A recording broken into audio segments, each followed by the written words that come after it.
Il y a 13,8 milliards d'années, l'univers était plus dense et plus chaud qu'aujourd'hui. Après s'être refroidi à une température de quelques milliers de degrés, la matière primordiale est sous forme d'un gaz, mélange de noyaux d'atomes et d'électrons.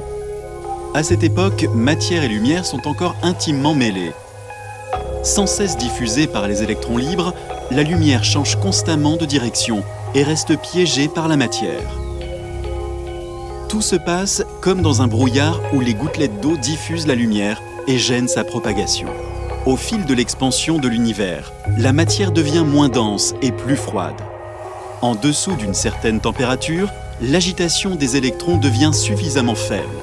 Ils peuvent alors se combiner au noyau pour former les premiers atomes neutres, la lumière n'étant plus assez énergétique pour les casser. Cette transition change radicalement le paysage. Le brouillard se lève. Avec la disparition des électrons libres, la lumière n'a désormais plus d'obstacles et peut se propager librement.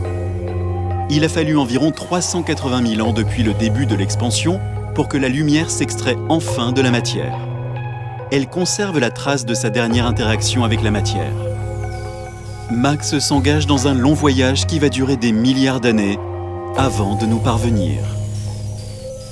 La lumière émise porte en elle des informations essentielles sur cette période de l'évolution de l'univers.